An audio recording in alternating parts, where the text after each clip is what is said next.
Puji Tuhan, salam sejahtera, kasih Tuhan Yesus Kristus. Jumpa kembali Bapak Ibu Saudara dikasih Tuhan. Untuk kesempatan ini saya menyampaikan pesan firman Tuhan bagi Bapak Ibu dimanapun berada pada akhir bulan Juni tahun 2025. Mari kita berdoa. Kami bersyukur untuk kesempatan ini Bapa di sorga, untuk kami diberkati Tuhan lewat firman. Berfirmanlah, firman yang berkuasa dalam kami.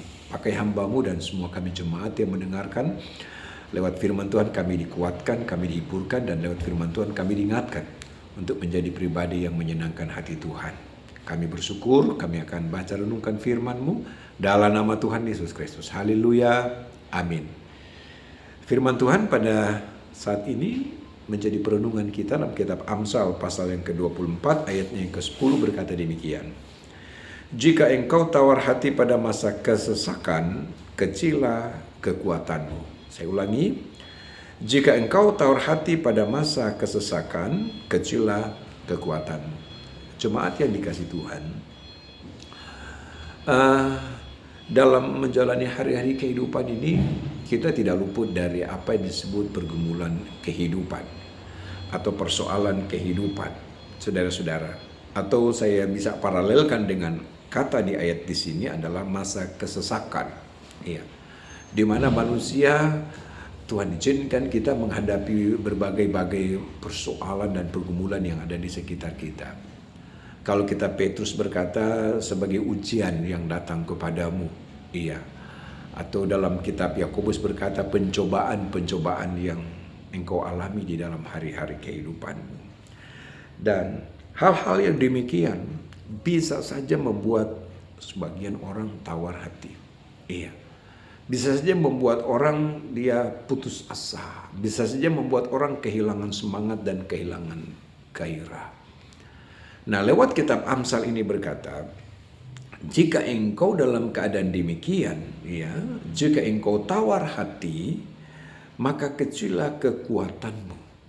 Saudara yang dikasih Tuhan, ini menjadi musuh terbesar di dalam kehidupan manusia. Yaitu ketika orang itu tawar hati, ketika dia menghadapi banyak masalah dan persoalan dalam kehidupan. Sebab ketika seseorang tawar hati akan membunuh banyak sendi kehidupan. Dia akan kehilangan semangat, dia akan kehilangan kegairahan, dan akan memberi dampak baik secara psikis maupun fisik, secara psikologis dan secara fisik, saudara-saudara. Dan juga akan memberi dampak kepada orang-orang yang ada di sekitarnya dan juga pelayanannya, pekerjaannya, dan segala aspek dalam kehidupannya apabila orang itu tawar hati. Itu sebabnya jelas firman berkata, jika engkau tawar hati pada masa kesesakan, kecilah kekuatanmu. Maka kita akan kehilangan kekuatan. Saudara, dan ketika kita kehilangan kekuatan, maka kita akan terpedaya dengan keadaan seperti itu dan akan memperburuk keadaan, saudara-saudara. Sehingga indikatornya ketika orang tawar hati, maka dia akan menjadi pribadi yang tidak bersemangat, dia menjadi pribadi yang kehilangan kegairahan. Nah, firman Tuhan berkata, jika engkau tawar hati pada masa kesesakan, kecilah kekuatanmu. Nah, tentu ayat ini mengingatkan kepada setiap kita untuk kita bagaimana menyikapi setiap keadaan yang kita alami dalam kehidupan agar supaya kita tidak mengalami apa yang disebut di sini kehilangan daya. Iya, dikatakan maka kecilah kekuatanmu. Saya menghubungkan di dalam kitab 2 Korintus pasalnya yang keempat. 2 Korintus pasal 4. Ayat yang ke-16 ditulis begini. Sebab itu kami tidak tawar hati. Ada koma di situ. Sekali lagi, ini perkataan Rasul Paulus kepada jemaat di Korintus. Sebab itu kami tidak tawar hati. Apa yang menyebabkan manusia tawar hati? Ya tadi, persoalan, pergumulan, problem kehidupan bisa membuat orang tawar hati.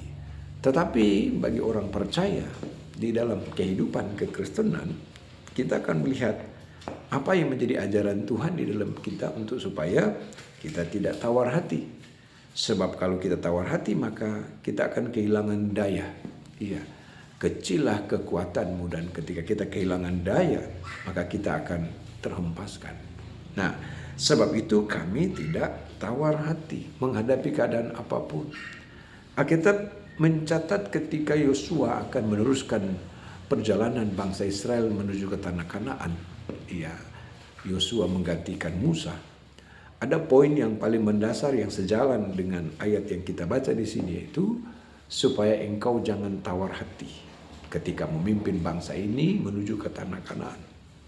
Saudara-saudari kasih Tuhan, pesan yang sangat kuat kepada Yosua supaya dia harus memiliki semangat yang baru.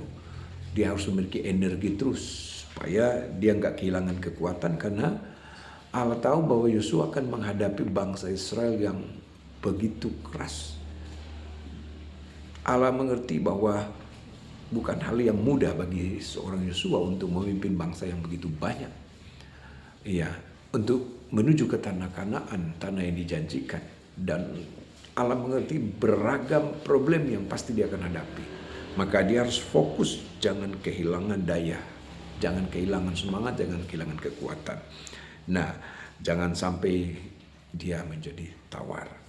Firman berkata, sebab itu kami tidak tawar hati. Iya. Tetapi meskipun manusia lahiriah kami semakin merosot, namun manusia batinnya kami dibaharui dari hari ke hari. Ayat 17 itu sebegini. Sebab penderitaan ringan. Iya. Nah, sebab penderitaan ringan. Indikator dari orang tawar hati karena penderitaan. Saudara-saudara, kalau ketika kita datang di rumah sakit ada orang sedang menderita, maka kita memberikan dia semangat, membangkitkan semangat. Ya, bukan melemahkan. Dia akan down kalau melemahkan, maka kita memberikan energi padanya, yaitu semangat. Ya, karena dia sedang menderita supaya dia terbangkitkan. Sebab penderitaan ringan. Nah, saudara dikasih Tuhan, penderitaan atau ujian yang kita alami dalam hidup ini sebagai sebuah proses yang Tuhan izinkan untuk kita hadapi dengan satu tujuan, agar memurnikan pelayanan kita, pengiringan kita. Maka Alkitab mengingatkan, ketika engkau dalam penderitaan, engkau jangan tawar hati. Apa yang menyebabkan engkau tawar hati? Masalah persoalan pergumulan hidup. Nah, sebab penderitaan ringan yang sekarang ini mengerjakan bagi kami kemuliaan kekal. Artinya bahwa sekalipun engkau sedang menderita, tetapi kita harus percaya bahwa di balik dari penderitaan, dari pergumulan hidup yang kita alami itu, ada maksud dan rencana Tuhan di balik dari semua itu. Sebab penderitaan ringan yang sekarang ini mengerjakan bagi kami kemuliaan. Jadi di balik dari penderitaan itu ada sesuatu yang akan Tuhan kerjakan dalam kita, yaitu bicara tentang kemuliaan. Maka kalau engkau sedang menderita dalam pergumulan hidup, jangan engkau tawar hati, tetapi engkau harus tetap terus bangkit, maju, setia melayani Tuhan. Nah, sebab di balik dari penderitaan itu Tuhan akan mengerjakan sesuatu kemuliaan kekal yang melebihi segala-galanya, jauh lebih besar daripada penderitaan kami. Dan ayat ini tentu akan mengingatkan kita tentang mengucap syukur dalam segala perkara. Artinya dalam keadaan apapun kita bersyukur kepada Tuhan, bahwa di balik dari bersyukur maka nyata kuasa Tuhan dalam kita.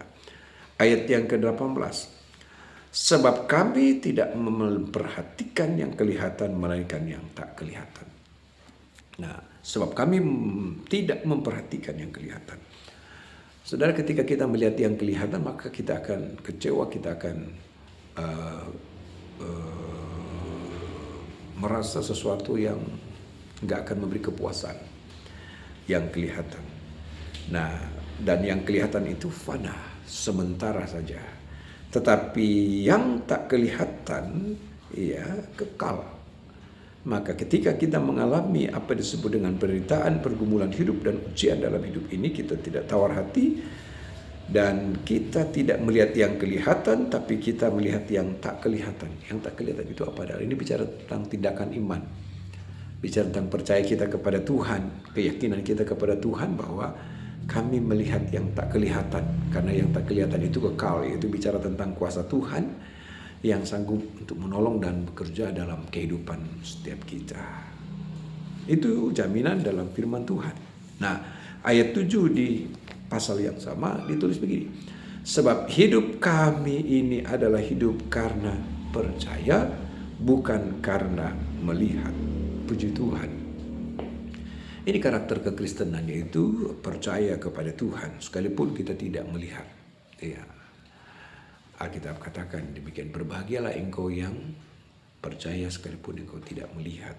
Nah, dan ini ada dasar dalam firman Tuhan. Sehingga ketika kita dalam kondisi-kondisi tekanan sekalipun, oleh firman berkata, tetaplah percaya dan percaya kepada Tuhan. Ini adalah iman kita kepada Kristus yang sanggup untuk menolong kita. Sebab hidup kami ini adalah hidup karena percaya, bukan karena melihat. Tetapi hati kami tabah, dan terlebih suka kami beralih dari tubuh ini untuk menetap pada Tuhan.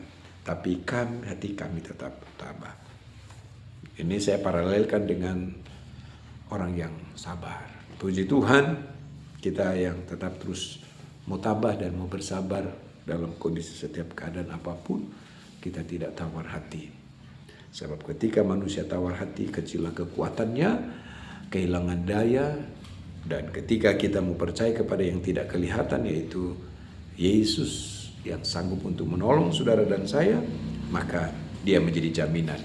Ayat terakhir saya baca di ayat 5. Tetapi Allah lah yang justru mempersiapkan kita untuk hal itu dan yang mengaruniakan roh.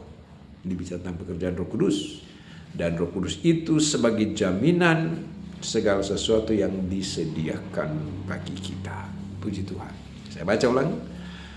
Tetapi Allah lah yang justru mempersiapkan kita untuk hal itu dan yang mengaruniakan roh kepada kita sebagai jaminan segala sesuatu yang telah disediakan bagi kita. Apa yang menjadi jaminan dalam kehidupan? Ketika kita mengalami tekanan hidup, ketika kita mengalami persoalan pergumulan yang oleh mata dunia menjadi tawar, tapi bagi orang percaya kita mau tetap kuat, yaitu Roh Kudus yang dikaruniakan kepada kita. Itu yang Alkitab katakan sebagai jaminan.